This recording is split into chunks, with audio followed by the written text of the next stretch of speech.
everybody. Welcome to another episode of Film Seizure. I'm Jason Oliver. I am Geoff Arbuckle. And today, this week, again, we have another guest with us, Mr. Chuck Moore. How you doing there, Charles? I'm doing well. Thank you for having me back. We are very happy to have you. We are doing pretty much about as classic a modern horror film as you could do this week. What are we doing, Chuck? Nightmare on Elm Street. I believe it's from 1984. Wes Craven film. One of the first I recall ever watching. I remember seeing the promos on HBO, which was they had Freddy going down the alleyway with his arms spread out. I remember I had to see it, so one night I snuck downstairs, I think late, put it on. I probably wasn't 7 or 8 years old, and it scared the absolute shit out of me. It didn't quite do that in today's watching, though there were a few jump scares in there that still kind of got me a little bit. Yeah, there are a couple of good jump scares in this.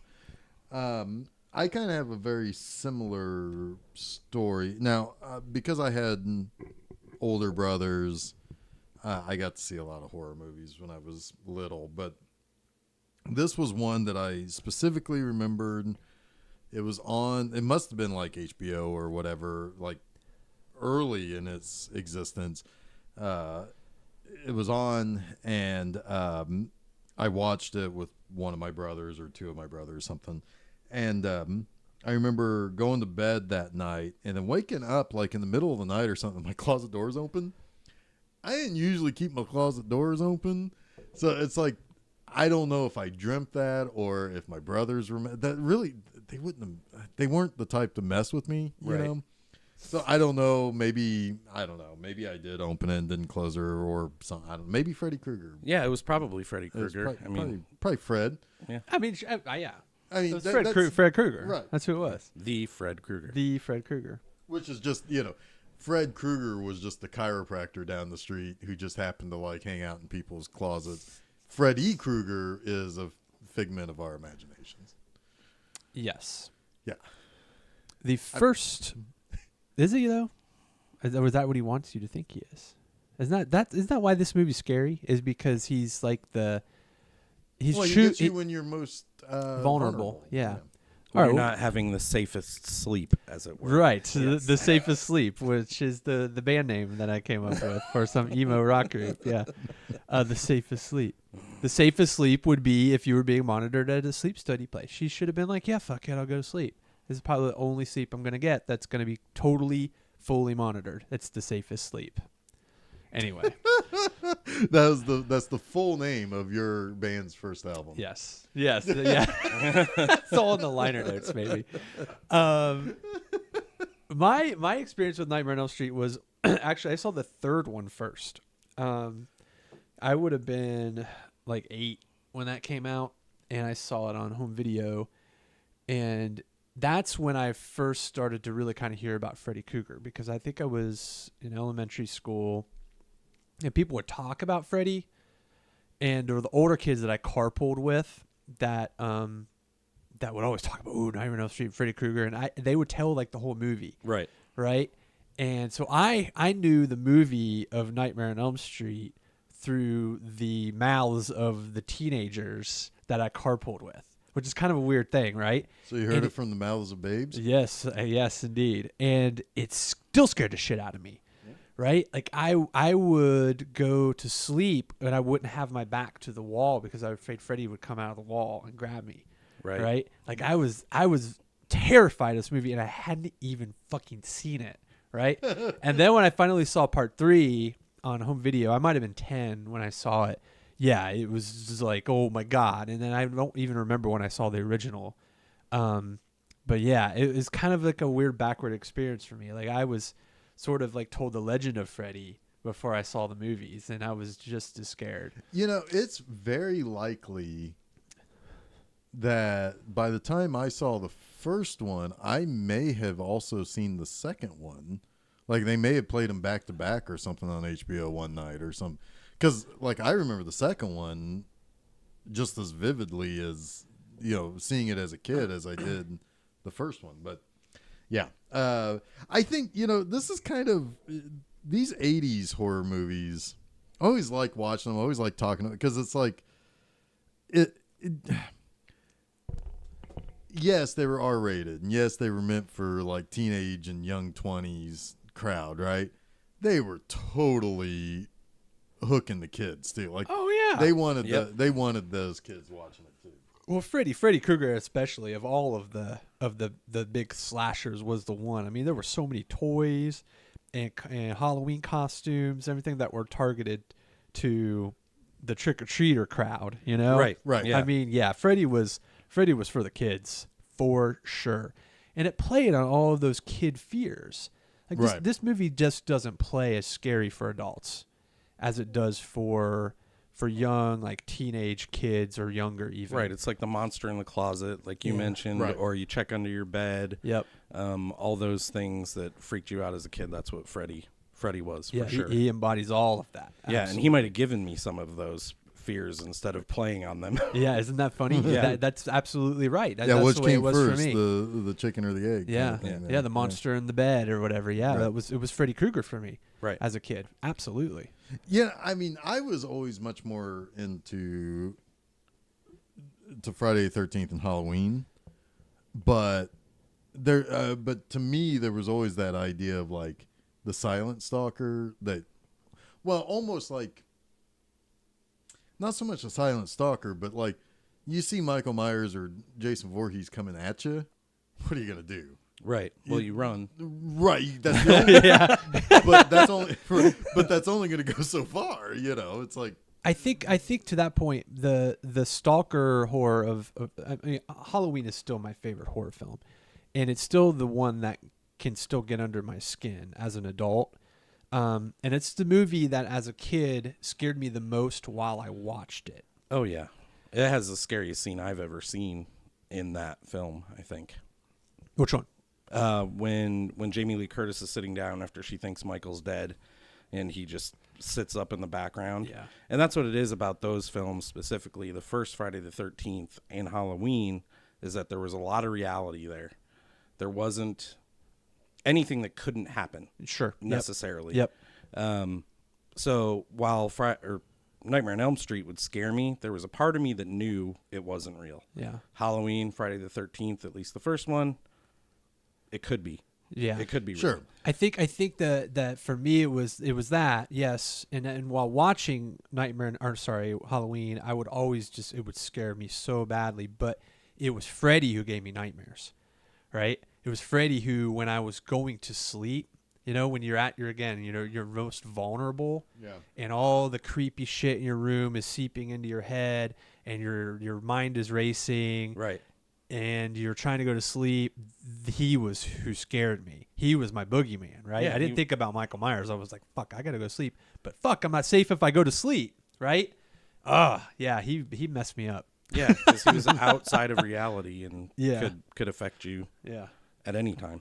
Well, yeah, and I think that's the thing is like the Freddy Krueger is kind of a modern day kind of demon-like creature, really. Yeah.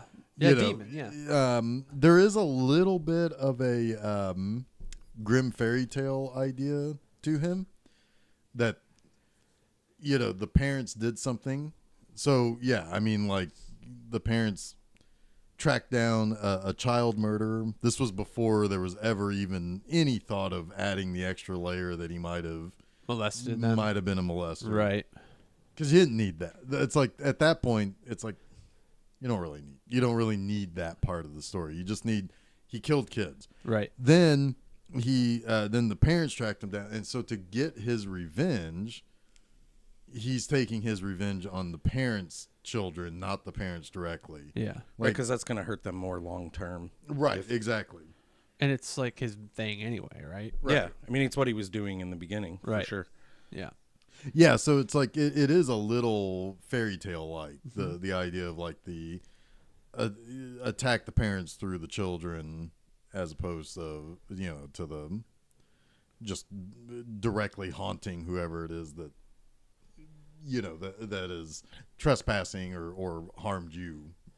Right. And it's interesting too, like they don't have to go out of their way to explain how Freddy is able to do what he does, why he has these powers. It's just a thing. I mean, it's happening. Deal with it. Well, we all know that anything can happen in dreams, so he didn't even need power, and it's alluded to later in the movie that all his power is derived from what you fear when you're sleeping. Right. Has nothing to do with him Right. necessarily. And again, sort of like the idea that you give power to your own fears, right? Right. So he is your fear manifest, and he's the fear of the parents who killed him manifest. You know, it's an old idea, right? Right. Yeah.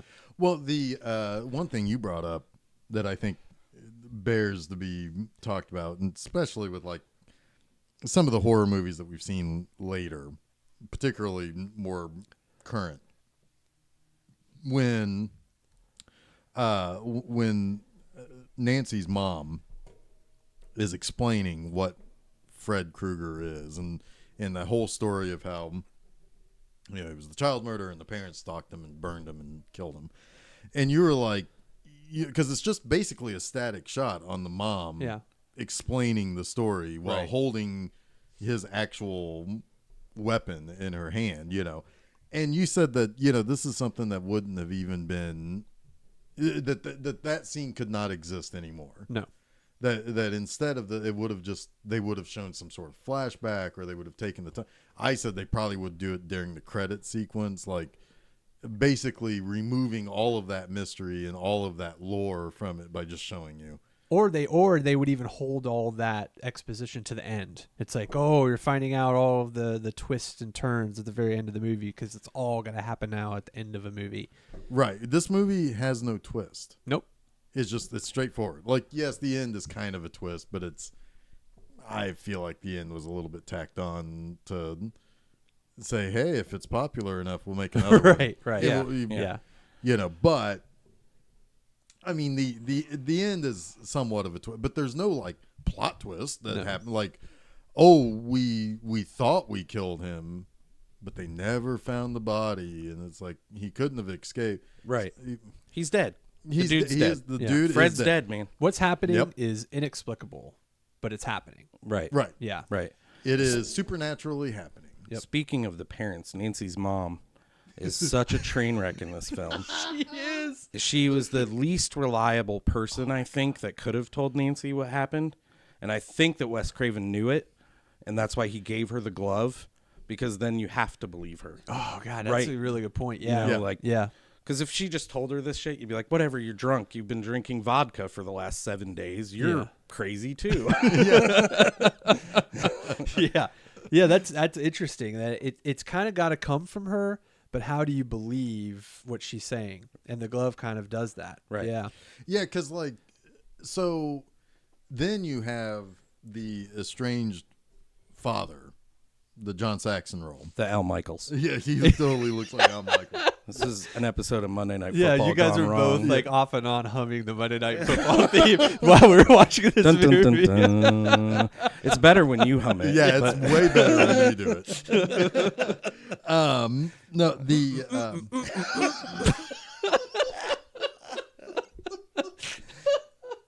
A little inside joke. Yeah. Scattergory. No, not Scattergories. Or what was that? what was that? Cranium. Well, Cranium. probably unimportant. It was but Cranium. yeah, Jason does a great hum. You just heard. Yeah. Of the Monday Night Football He theme. hums the lyrics, not the song. Are you ready for the football? The football. The not football. some Are you ready? football. Are you ready Are for you ready the for football? What was that from? That was from a skit. Are you ready for the football? No, are you ready for some football? That's from Mystery Science Theater 3000 Laser Blast. But there was where they call it the football. That's from something. What? But anyway. No, really? Yeah, pretty sure. Okay. Well, If you had the glove or the helmet from that commercial, you'd be more I reliable. know they would believe me right now. I know. Yeah. Otherwise, you're drunk. It's like, look, see? You need a reliability totem, Jason. Otherwise, do. we'll never believe you.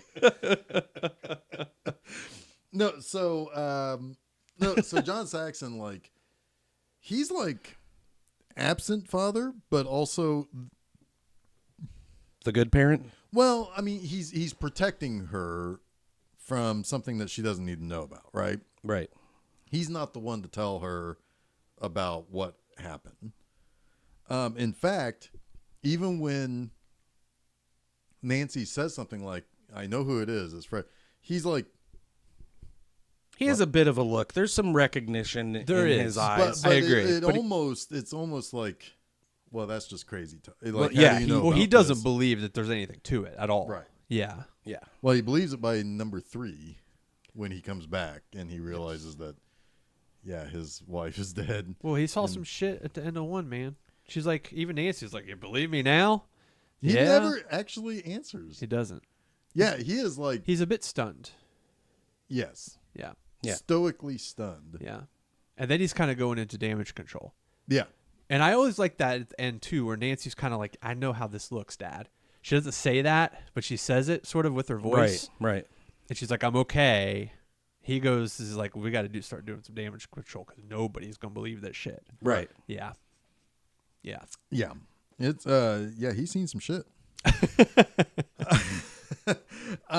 So by far and away, I mean, like, you can, so when you look at like various series, like the Halloween series or Friday the 13th or maybe even Hellraiser to a certain extent, you can potentially say, I like this sequel more than the original, or various people. Like, I have a different answer for what my favorite Friday the 13th movie is than Yes. Jason does, and probably than you do.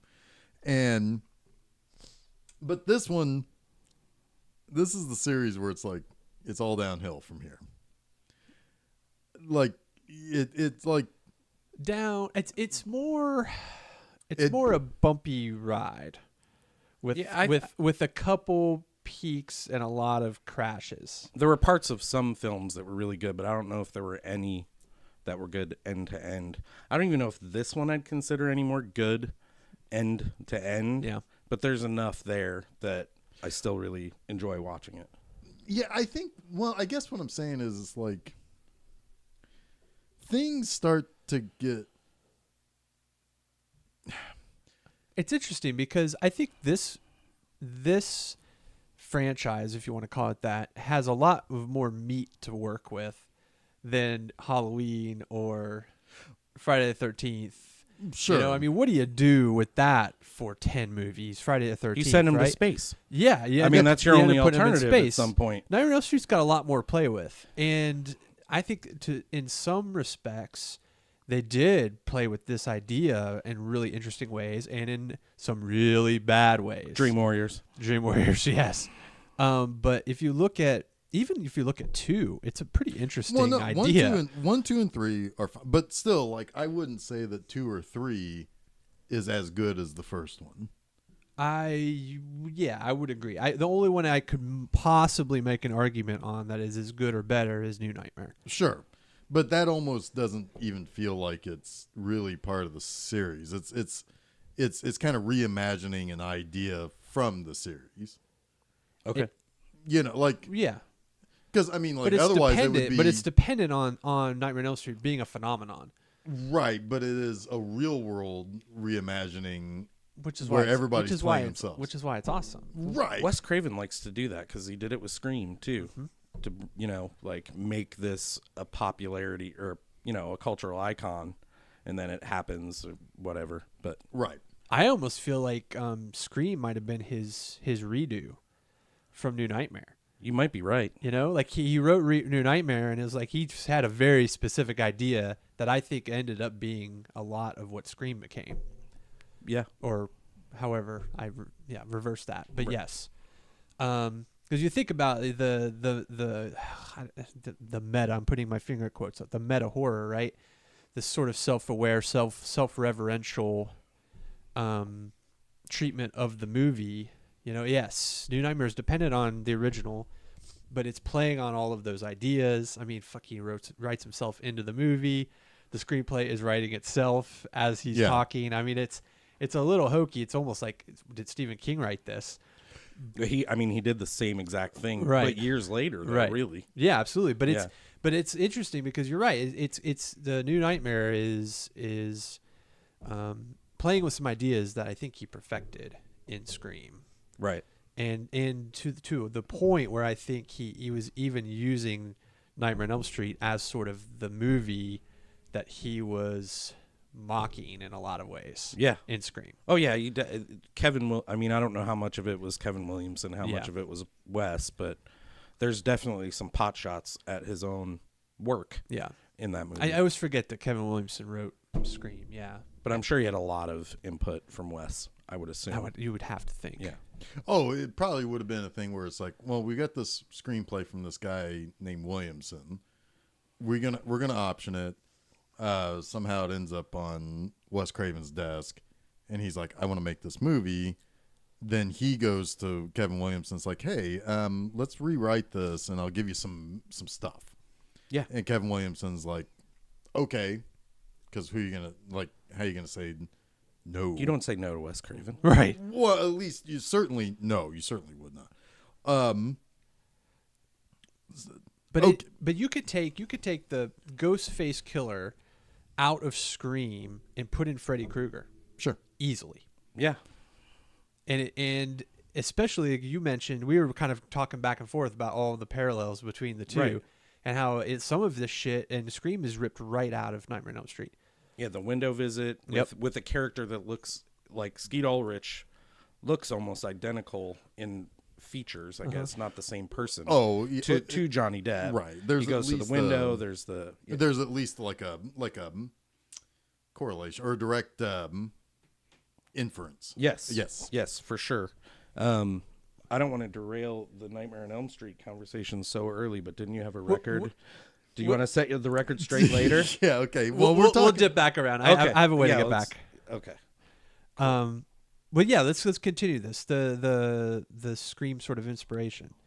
The boyfriend framed for murder, right? Exactly the same. Exactly the same. The dad doesn't she's friends with fucking Deputy Dewey or whatever. Yeah. You know, so she already has sort of a way into the local police department to see Billy and all thing. that. I didn't even it's think all of that. the same stuff. The bait and switch of the final girl at the beginning of the movie. It's the Drew Barrymore scene, right? Yeah, I was shocked when Drew Barrymore died. Absolutely. I was like, wait a minute. Isn't she like the main actress in this And movie? of course, that goes all the way back to Psycho, right? With Yeah. Janet Leigh and killing off the name in the movie in the first Right. act, right? Right. But still, it's like that. Yep. I mean, same thing. He did it in Nightmare on Elm Street also, with Amanda Weiss. Mm-hmm. You've got the just the kind of core group. You've got the two couples, right? Yep. And in Scream, it's Neve Campbell, Matthew Lillard, Skeet Ulrich, And Rose McGowan. right? Yeah. It's sort of the same core four of friends. And a shitty mom with a secret. Yeah. Same fucking deal for Neve Campbell and Scream. She right? was so shitty she got killed and was not around for the movie. But yeah. That's right. Yeah, she didn't have a shitty, But she did have a parent, secret. I mean, but a mom with a secret. Yeah. the motivation for the killings was based on her mom. Who was her dad in that? Was he? He got put in a closet. He Oh, was that's gone, right. Like, the whole, So it was like, it was kind of a reversal. Yeah. yeah. Sorry, Too much Scream talk. No, that's fine. But I just think that's interesting that Wes Craven, Sure. I think you're right, took Kevin Williamson's script, combined it with some ideas from New Nightmare, and basically made Scream from that. Right. So anyway. Yes. Oh, everybody's looking at me now. Well, we can set the record straight, or we can circle back around to Nightmare. I'll set the record straight on Scream since we're talking about Scream. Okay. I had a burp. Sorry. I'm sure that came through. Anyway, so okay. I tend to be the guy who kind of rolls his eyes a little bit at Scream. No. Eyes roll on cue. I think you just heard that in the. He's like. Anyway, no, and it's not that I dislike that movie. I dislike most of the sequels a lot. In fact, there was one of them I didn't even see. There's another parallel with the Well, Nightmare there you go. movies. Yeah. There's one good one and then a bunch that are kind of okay Right. and really good at parts. Yeah. Like the second one, the self-referential part of it was great. Sorry. No. That's no. I mean, like, no. It is. It starts to kind of go Four downhill. kind of had a little bit of promise, but then it blew up. Four was That not, was the one I Four did was not not watch. good. Yeah. So with the Scream, with the Scream, The Scream. the Scream, Like the Monday night. The starring football. Scream Man. I always call him Scream Man because I always forget Ghostface. Ghostface. Yeah. Yeah. Just always think call him of Scream just Man. think of Wu-Tang. Ghostface. I know. Killer. Well, I don't usually think of Wu-Tang. That's the thing. Anyway, no, it's okay. So a lot of people think that I just like hate the movie, and I don't. I really don't.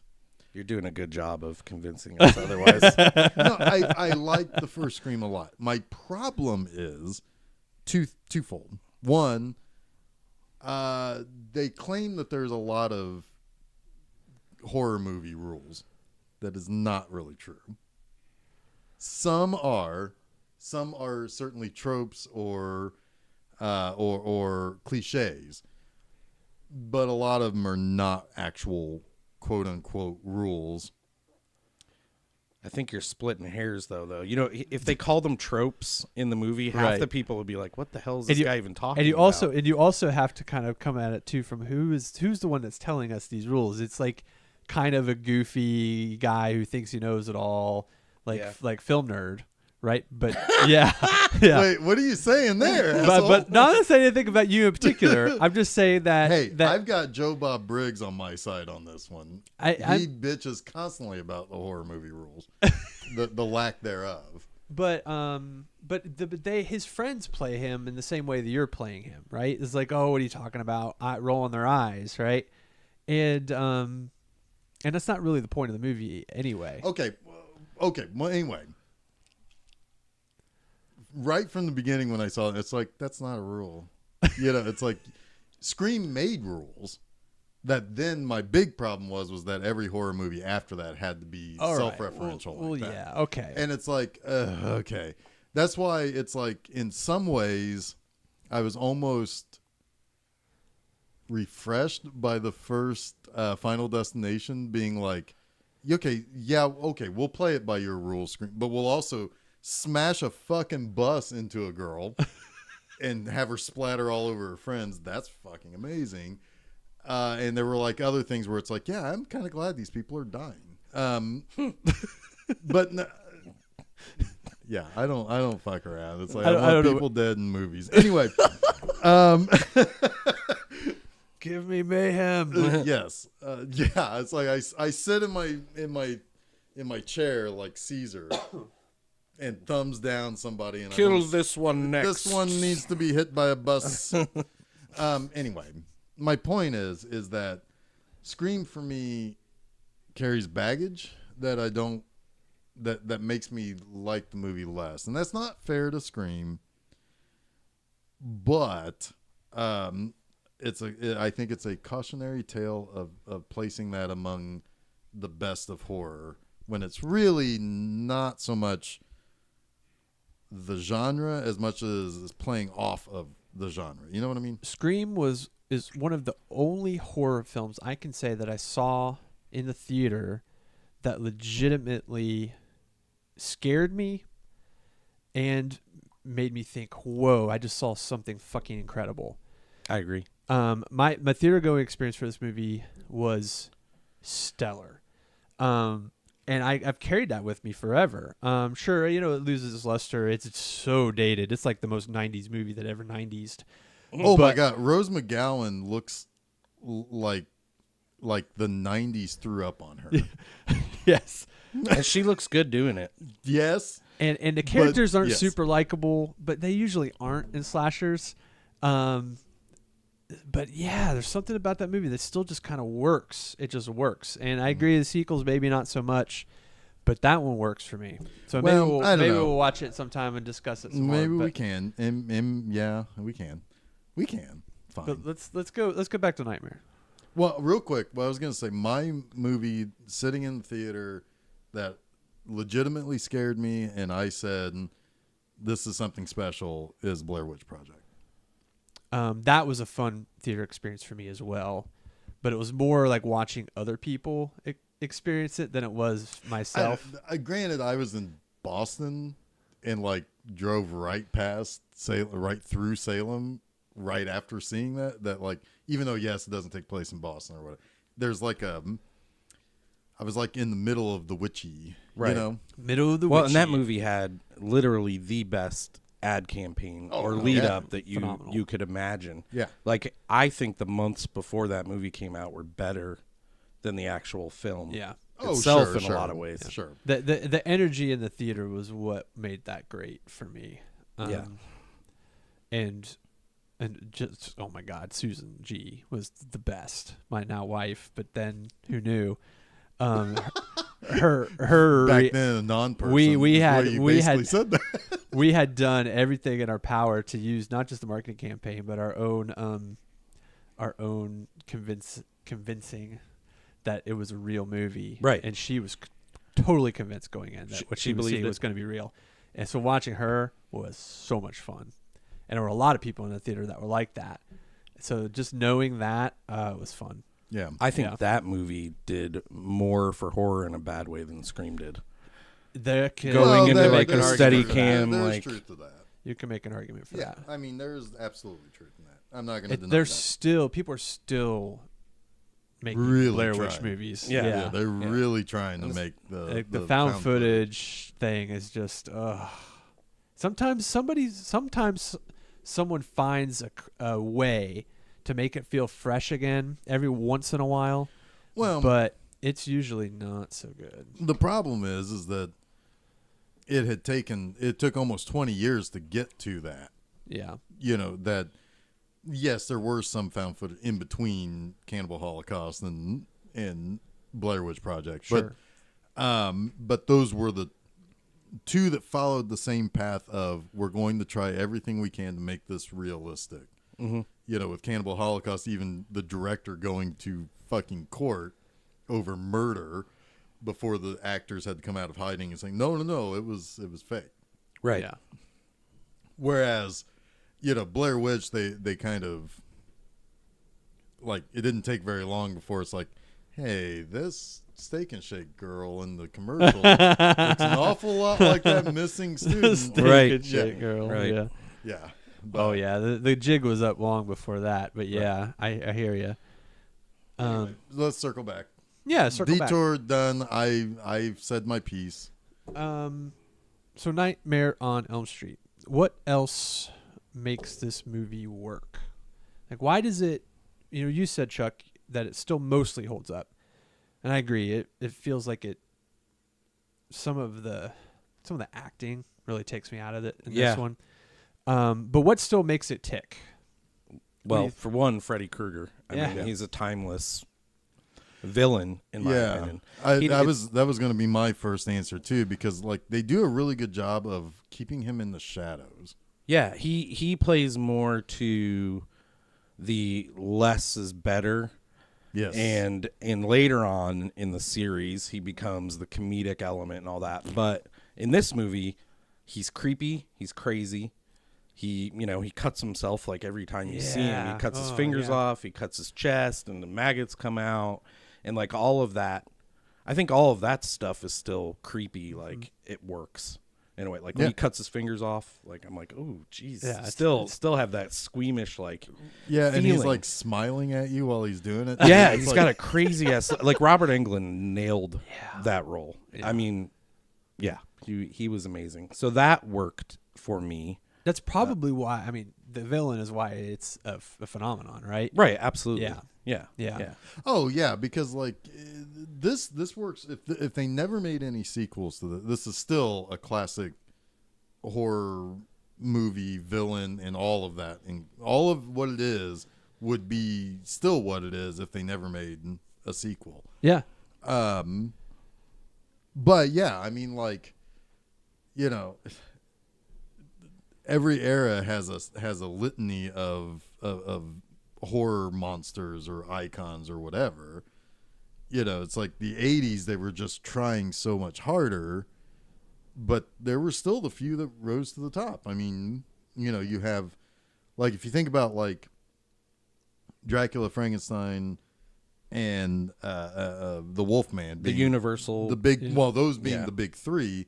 Well, you have Michael Myers, Jason, and Freddy. Sure. Another triumvirate. Right. And like then even if you go like beyond that and you say, okay, well, who, you know, the next one in is the Mummy. Well, that would probably be Pinhead. You know, so it's like he would still register as the icon because it's.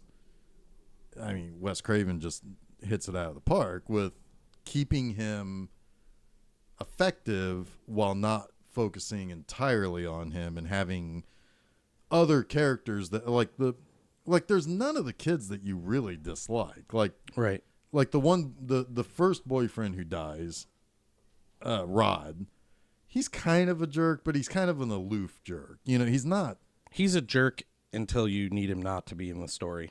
Exactly. Which is kind of funny to me. Like, they use him in that way. Right. Which is fine. I mean, that is totally fine, you know, but like, you know, the tough guy friend though is like that. The Rod. Yeah. It's you've got it's sort of a trope in these 80s horror films where it's clear that these two girls are friends. Right. And their boyfriends have to coexist. Right. Together, which I always love. But would you say that's a rule of horror? if yes, that is because not a goddamn rule. That means that probably 3 of them are gonna die. Yeah, and one will be left standing. Unless one of them's the killer. Right. And then then the killer is that another rule, Chuck? Yes, that is another rule. No, because it's like also even the girls are kind of diametrically opposites too. But they've got to be friends, right? In well, no, they are. They're the friends. But you have the pretty friend, and you have the bad boy. Right, and like the good girl and the pretty girl, right? Like the one, Nancy's the study one, and anyway, but like, and then their boyfriends kind of fit that too, where it's like, of course, the pretty girl's got the, you know, like the. Kind of plays to that idea of like, you know, she wants the bad boy. They both kind of got the opposites a little bit. Yeah. That's why you would think she was going to be the heroine of the film because she had the asshole boyfriend. Yep. Like all of the non-rules that we know of horror. I'm sorry, I'm not trying to be a jerk, but these are things that people anticipate in horror films that this movie decided to play against you. Yeah. Sure. Yeah. And in some ways they kind of use that. I mean, in some ways it's also kind of a realistic expectation too, that the popular girl with the kind of bad boyfriend, he's either that or the varsity football star. Exactly, one or the other, right? And it's like they would be the ones that you would expect to kind of rise to the top, right? Whereas like the girl next door and her preppy boyfriend would unfortunately just kind of they would be killed off because they're too smart or something. Right. You know, it's like that would be almost kind of a realistic thing where it's like they kind of fall to the supporting side of things. Right. But another thing that works for me still in this film is the fact that you never know if you're awake or you're asleep. Oh yeah. Oh yeah. Like you're constantly wondering, is this still the dream or is this? There's still parts of me that don't know if there was some of this was a dream or not. Absolutely. But specifically because of the way it ended. Like, right. Yeah, it ends with that idea of like, oh, we're still in the nightmare, but wait, didn't she defeat him? Didn't she take that? Well, it could be one more trick up his sleeve that, you know. Well, yeah, but she even says, "Oh, I understand you now. This is all just a nightmare." But it's like, wait a minute, we were led to believe that this is not. So is it a dream within a dream, a dream within a dream within a dream? Right. Yeah, it definitely gets you confused. Physically played out by the multiple basements that she keeps walking into is like all those layers of her dreams probably in a manifestation or whatever. I like, too, the way that you, like when she's in her dream and she goes to see Rod when he's in prison, and she's looking down at him, and this scene has always creeped me out when Freddy appears, comes through the bars, and looks up at her. Yeah, it's like always scared me, you know. And then you see when he starts to stir and he wakes up, then you are still looking through Nancy's POV, but Freddy's not there. Right. It always kind of confused me. It's like, so what POV is this? Should she see Freddy or not? Yeah. Or are we seeing what she would be seeing if she were awake, right? Because is she all of a sudden awake? Right. Yeah. So I don't know if it's just tricky for Wes to figure out how to bring his point across, or if it's just meant to be sort of disorienting. I feel like you're supposed to be disoriented. Yeah. Like you would be like, whenever I wake up from a very lucid dream, I'm oftentimes like, wait, am I awake right now? Or did I already, take that shower? Well, that's a bad example, but you know what I mean? Like sometimes you wake up in the morning. Sometimes you Did dream. I wash my balls? I've dreamt I've woken up and done stuff and then woken up again and been like, whoa, what the hell's going on? Have I taken that shower? Yeah. That's a bad example. But That's amazing. That's an amazing example. I can't help but to think that someday, somewhere, is going to find itself back into another conversation. yeah, maybe. No, I mean, like, well, there have been times, I remember times when I was younger, like when I was in high school or in my early 20s, I'd go to sleep whatever time, like 11, 11:30, whatever time I went to sleep normally.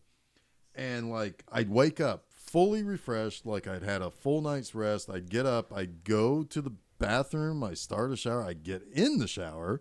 And it's 1 a.m.? Yes. Yeah. Yeah. And it's like, weird. huh. Okay. Well, I guess I'm going back to bed. I'll see that shower again in 6 hours. And then you wake up totally tired. Or whenever what- that's what happens Yeah. to me if I have the middle of the night wide awakeness. The next morning's always hell. You wake up in the shower at 1 a.m. and then go to bed. No. And realize it's 1 a.m. and you're like, wait, No, what? No, I've Literally gone woke through up. my entire morning routine, and I look at the clock, and it's like, Oh, it's only 1:30 or whatever. Oh, yeah, okay. And like that 2-hour essentially nap was 8 hours worth of rest. Right, gotcha. Yeah. Yeah. Wow. I don't think that's ever happened to me. Yeah, it's happened to me a few I've definitely times. got disoriented to the point where I did take a nap and thought it was the next morning, for sure. Oh, Yes. yeah. But I don't think I ever went through all the routine or anything. Yeah, like there have been. It was especially problematic, like in the wintertime, when it would have been dark, regardless of what time I woke up. So, like if it was 1:30 or 6:30 or whatever, it's still dark. Right. But no, like there, and yeah, that's very kind of like I fall asleep and I wake up thinking I just totally screwed myself. I can't. There's no possible way I'm going to be able to go back to sleep, or what? And it's just been an hour or something, Yeah, Right. Yeah. You know, it's like you're just so tired that you just shut down for an hour, and you wake up and you think you slept until like 4 a.m. and it's like fuck. But no, it's only like an hour later or Yeah. whatever. What about, Chuck, I'm curious that you picked this movie for one, and that you kind of have your own sort of stuff with sleep. Yeah, I have sleep paralysis. Not as often as some people, but I've had many occasions where I don't know if you guys are even familiar with how sleep paralysis feels, but you feel like you wake up, you can't move your body. It usually comes on with like kind of a washing kind of sound that just gets closer and closer to you. And then you try to move because you feel awake, but you can't. So yeah, sleep is, and I have lots of lucid dreams too. So I guess that in some ways I have an attachment to that idea about dreaming. I've read a lot about dreaming or, lucid sleep. I've even liked to bring up dream warriors before. Earlier in my life, I'm not so much now. Like I could control what was going on in my dreams. So I guess I identify with that part of it. But When did you first start having sleep paralysis? Is it something you had as a kid, or? I had it a few times as a kid, but I think I noticed it the most or had the biggest episodes, probably mid-20s. Okay. Yeah, there were like a lot of the times it's when something big is going to happen the next day. Like I'm starting a job or I have this to do. So it's and like I think it's like anxiety-induced stress, or stress anxiety induced, induced. Yeah. Interesting. Do you ever have like night terrors or anything like that? Or? I mean, I would consider those sleep paralysis a bit of a night terror. They're kind of Sure. similar, but not. I mean, I've woken up super sweaty before, but the later in life that I get, the less dreams I remember. Yeah. Which is, Yeah, that's kind of sad, isn't it? Yeah, it is kinda It's sad. like there have been It a is couple kinda of times where it's like, I think I had a dream earlier in the week or something, or it might have even been last week. I don't know. But it's like, it wasn't even that out of the ordinary. It was just like, Oh, didn't I do like this series of events? Like, didn't I go to the grocery store? Did I take that shower? Yeah, did I take that shower at the grocery store? No, it's like, oh, I thought I bought a thing of like Swiss cheese or something. It's like, oh, I guess I dreamt that.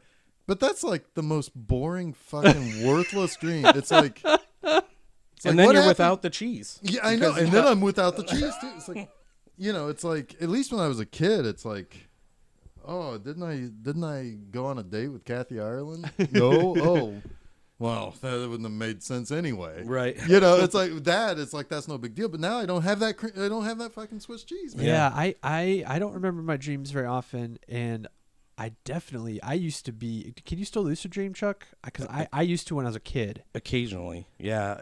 Like I said, all that stuff is kind of waned as I've gotten older. I used to be able to pick up a dream for when it left off. Yeah, finish your dream. And go back to absolutely. sleep. I could never do that. I could do it, and it was effortless. Yeah. And I can't do that anymore. Why? Like, what is about my brain now that it's that Alcohol. Maybe. I don't know. I think we're getting older. Our brains are getting older. They're not as active. Yeah.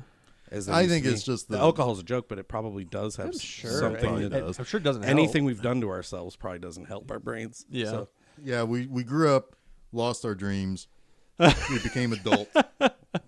I always Life wonder. sucks, I always wonder though if sleep paralysis had anything to do with his vision for Freddy Krueger. Because you always hear some people with sleep paralysis, they see like the figure? the Nightmare Man or a figure. there's a figure in the Did room. you ever see the figure? A couple times, yeah. That's creepy, man. Yeah, it's really Oh, creepy. dude, so that creepy. I'd be like, yeah, I'm checking out.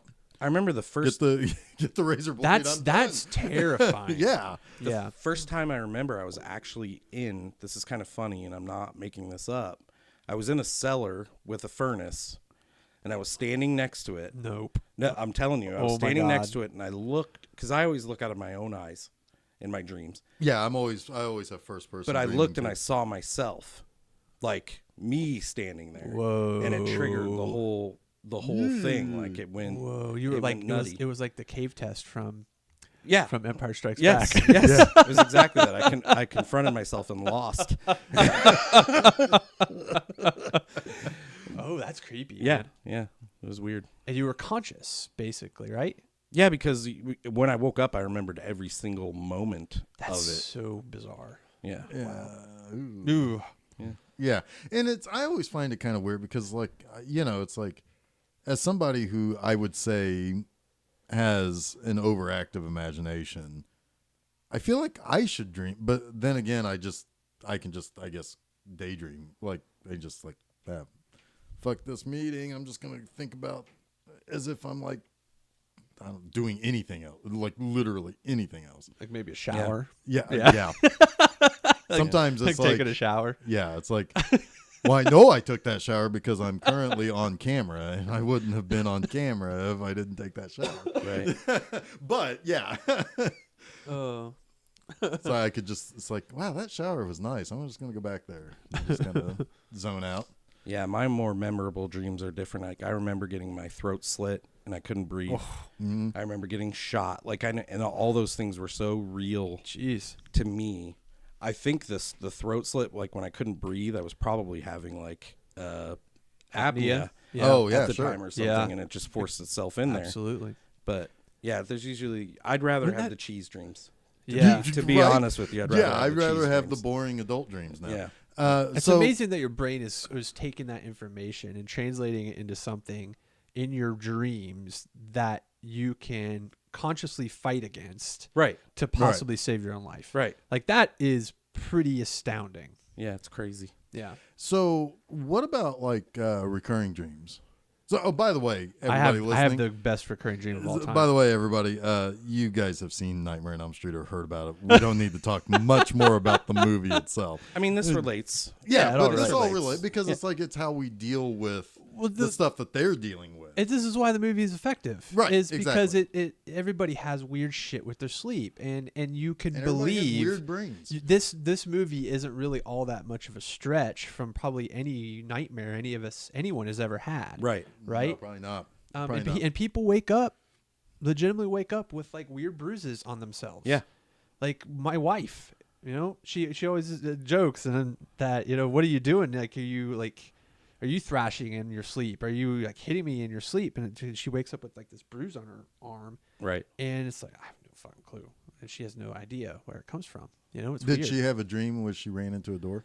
Or took a shower. Or slipped in the shower? Slipped in a shower. Yeah. But yeah, so that's not, none of By the this way, is like a huge leap, right? Right. Yeah. By the way, the shower thing is not a board war Board replacement. war. There it comes. Oh, There it board is. war. There it is. I think it was a good example. That's why I keep bringing it up. Well, we think that board war is a great example for other things too. Bard war. Yeah, we're gonna keep that in our back pocket. Sometimes in West Virginia and it comes out, man. You Yeah. can't help it. So recurring dreams. Yeah. Yeah, recurring dreams. When I was a child, I used to have a dream where I was in a grocery store and I was sitting in the cart, you know, like you would, facing towards your parents. One of them, I can't remember which, would have taken their hands off the cart and was grabbing cereal or grabbing something, and then all of a sudden I'd be getting pushed away by somebody else into those grocery store, you know, those old grocery store cooler doors that just flap open, have the little windows in them, and I'd be getting pushed into that by a stranger and trying to scream, but nothing would come out. So I'd have this empty howl, basically, like trying to alert my parents. And this happened a lot, like textbook recurring dream. It would happen a lot when I was a kid. I'd get abducted.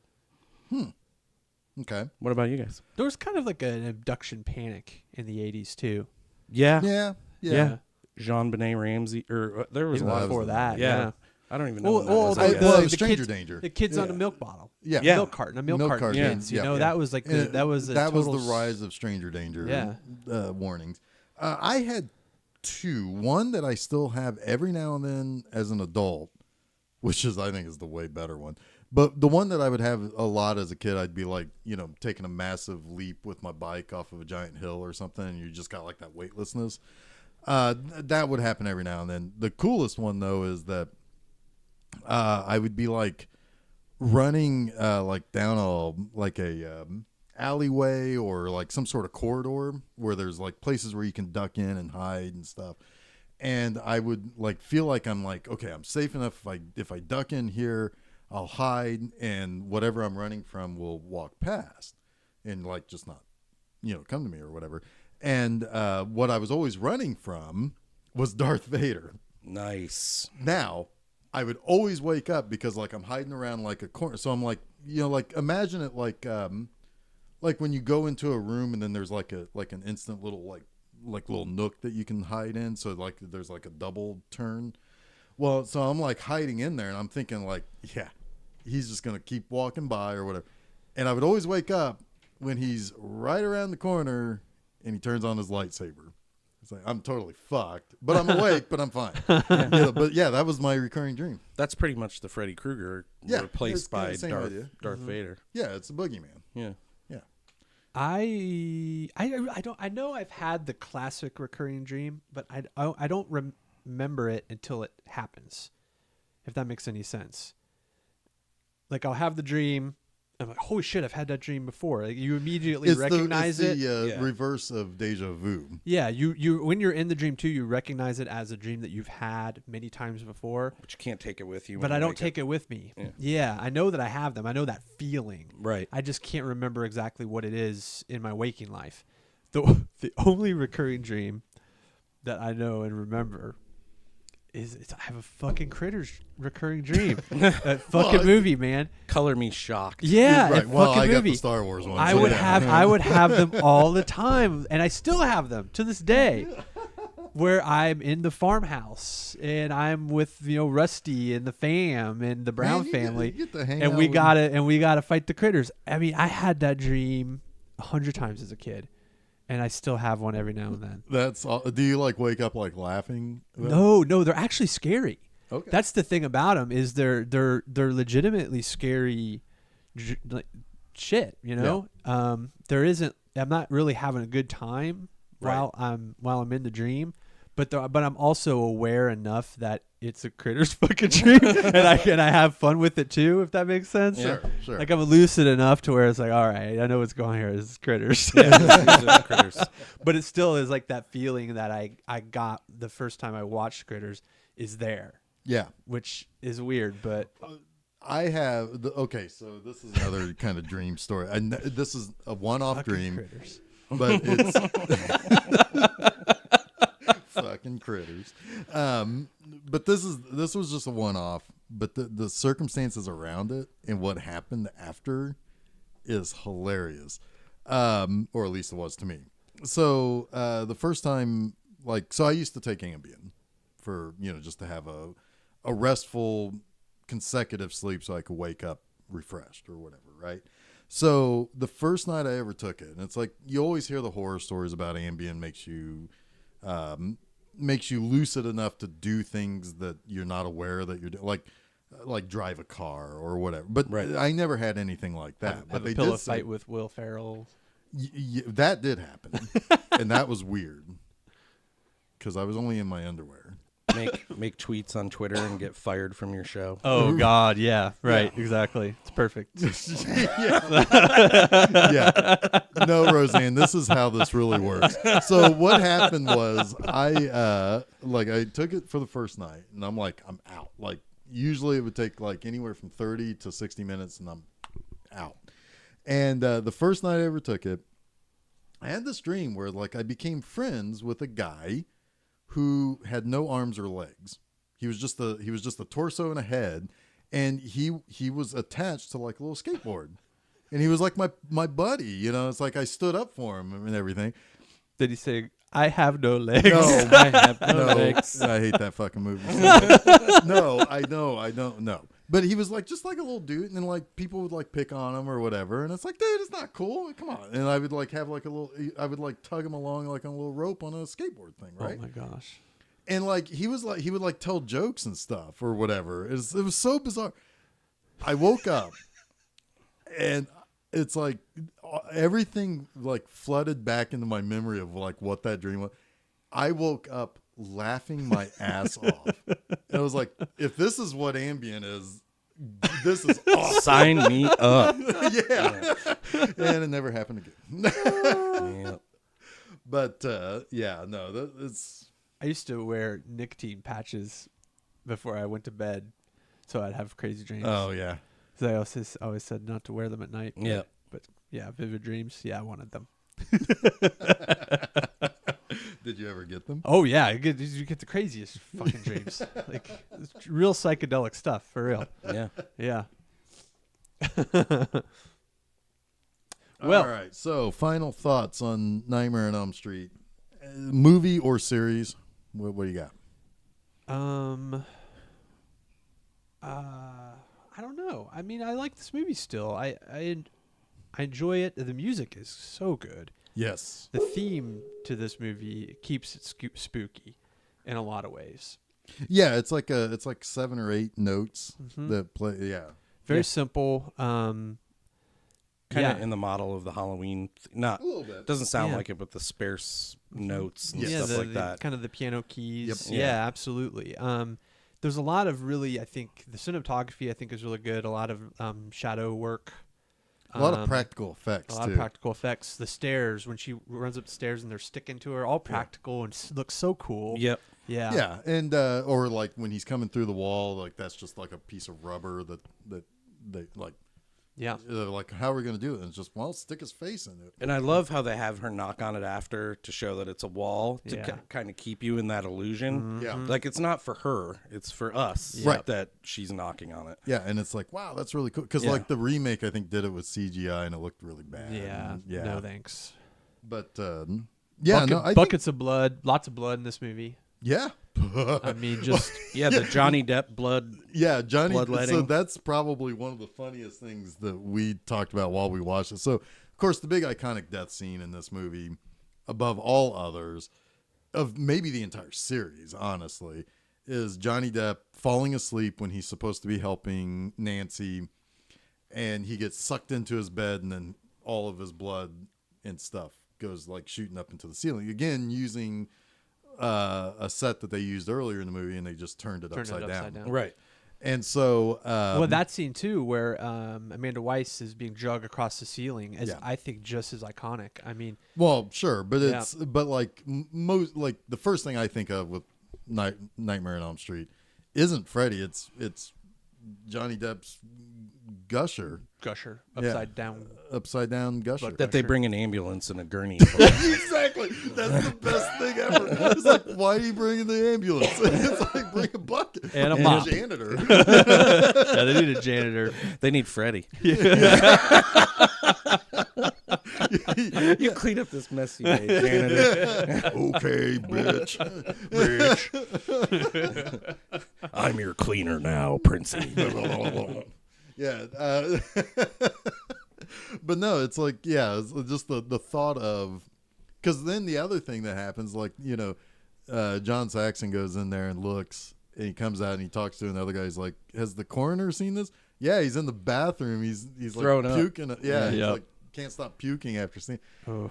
Yeah, it's like, yeah, you need to bring like When the all the coroner- rolls of bounty that you can get. When the coroner is puking, That's bad. it's so bad. Yeah. Yeah.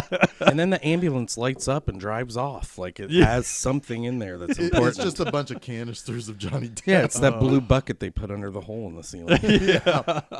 Oh yeah, there's like so much blood like seeping through the Yeah.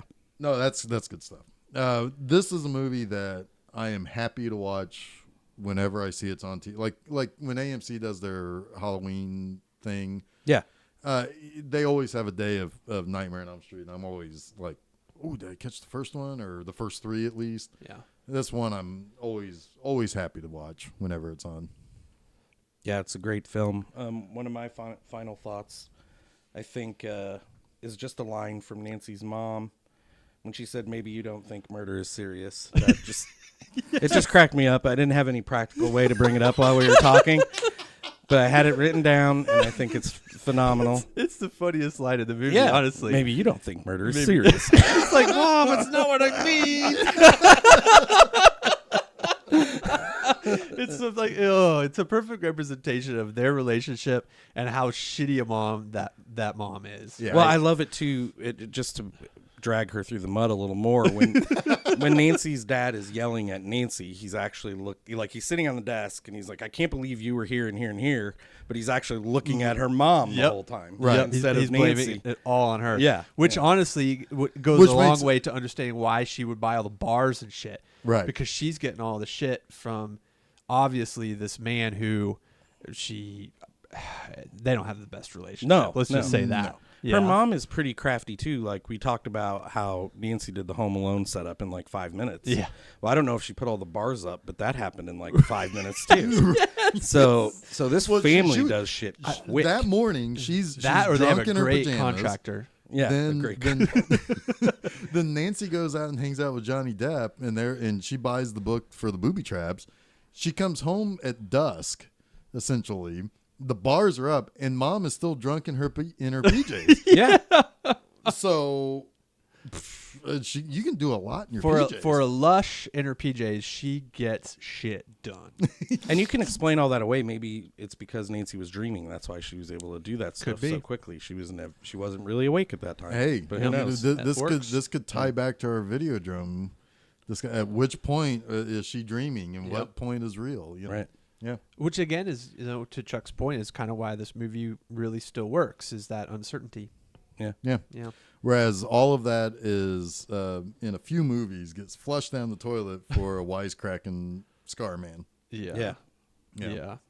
Not as much value there, but I'll still watch them if they come out. Well, I mean, yeah, they're the only one that I just can't watch anymore is like 6.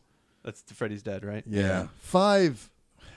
I haven't seen 4 and 5, and 5 is terrible. those two watched- kind of run together for me. When I watched that, when I wrote about it, it's like, this movie is fucking garbage. I think I even wrote that. Like, I think I wrote that several times. The one I go back to the most, honestly, these days is 2. 2 is kind of my 1, 2, and 3 are my just a aliens ton of the fun. series. yeah. 2 is so much fun.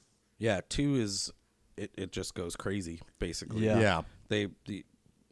They forget all the pretense and everything, and you just get right into madness. Yeah, exactly, and it's all about that scene at the pool party, man. Oh, yeah. That scene makes the whole movie for me. Hey, man, chill out, or whatever that Yeah. one guy says. Yeah. I love when the monster terrorizes the village, right? Yeah. And that's kind of where it gets to at that point Right. in the movie. It's Freddy versus Godzilla. yeah. Not I Freddy love versus it. Godzilla, but Godzilla. Oh, that'd be kind of awesome. Yeah. It'd be a very quick movie. Yeah, watch it. Probably. Yeah, I'd watch it. This is just, this is one that I have no problem going back to. Very few that I would absolutely say, no, I just can't watch it, or at least can't watch something from it. Although my favorite thing from part 5 is there's a guy who's like looking through this book, and he's like, oh, maybe the answers to what's going on with Freddy's in here. And the cover of the book says Christian mythology. In other words, the fucking Bible. I mean, they tell you to grab your crucifix right from the get-go. Right, yeah. So, it is a religious experience, I guess. That is one thing though about this movie that is kind of feels forced is the Christianity prop, I guess, if you will, The cross. of the crucifix. Yeah, the crucifix. It's not really. It doesn't really play until it's part of the song, but that's just because creepy dead children need to sing creepy Yeah, songs. and it's Well, like they show it on the wall when the girl has her dream right in the beginning. It's on the wall when Nancy has her dream. It's in the song. I'm trying to think, there's another scene where there's and a I think they crucifix just use that. I think they just, by the third one, they tie it to, his mom was a nun. yeah, Sure. some Yeah. shit like Yeah. that. But It's mostly imagery, and then it's right. like the idea that this is a normal middle American families. Okay, so they have crucifixes on the wall.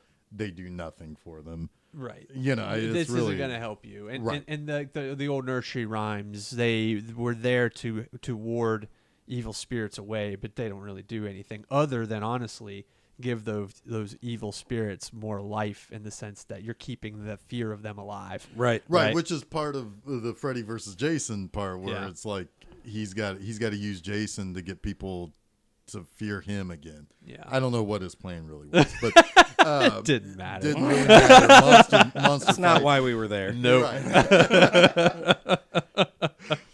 All right, so Jason, Yes. where can people find episodes? Well, we've got lots of new media outlets since last week. Like lots. Oh yeah, all the ones that you invested in. Yes. I think you were taken for a ride. Well, what was it? The Fluke Flog? Fluke flag. I definitely lost money on that. It's gone. Yeah, It's- in 1 week it crashed hard. Yeah, that one's not going to work out. They had Are we they on had Grindr? They had an Elon Musk situation. Oh, boy. Yeah. Yeah, So that was not going to work out. So you can't find us there anymore. yeah. But What you about can still find us where? Grinder? Grinder? Yeah, we're on Grinder. You've got like 7 profiles on Grinder. Do you know that? Yeah, I rotate them. I made them all up for him. Oh, well, really? Well, then I must have 14. Uh-oh. MySpace? Yeah. Yeah, Okay. we're on MySpace somewhere. It's somewhere in the archives. Your data didn't get lost with all the music. Oh, that's right. That was actually kind of sad It to is hear sad. about that. Yeah. It is sad. Yeah, it was. No, for real though. For real, we we're at? on filmseizure.com, or you can go to Google and Google Film Seizure, and you'll probably find us on places like Facebook, Instagram, Twitter. We upload episodes to SoundCloud. We Yep. also are on iTunes, Spotify, and in some other. Google Play. Different places. Google Google Play podcast or whatever they call it. Yeah. So probably your favorite place to listen to podcasts or whatnot. We might be there. Oh, YouTube, if you like YouTube. Yeah, we upload stuff to YouTube. You can listen to us and stare at one single image for an hour each episode. Yeah. That's fun. Yeah, well, maybe that's just how you consume things. Yeah, true. I'm constantly on YouTube. We do have a channel though, and that's kind of helpful. Yeah, sure. So, like people like to organize their listening and viewing by clicking, favoriting things on YouTube. Yeah. Yep. So yeah, there's another option. We're on the interwebs. Listen to us. Yeah, we're there. We're out there. Next week, I don't know. I don't have the schedule near me. We got something going on next week. I think We'll have an episode about a movie. we're going to. I think we're going over to the to the Italian side of things. I think next week's a giallo. Oh, All Colors of the Dark? I believe so. Is that it? I believe so. All right. Well, we will see. I guess we won't know until next week. Yep. Surprise. Anyway, all right. So let's Jeff and Jason, awkwardly ending episodes for 2 weeks in a row now. Well, it's a longer streak than that, but For the 67th time in a row. Anyway, Chuck, thank you for joining us these last couple of episodes. We will do it again. Thank you for having me. It's been a blast. yes, very, very awesome having you on. Always nice having another a-hole in the mix. Yes, I'm an Yes. a-hole. I am the shit. Yeah, number 2 in our butts. All right. Well, until next week, I am Jeff Arbuckle. I'm Jason Oliver, and you have been listening to Film Seizure.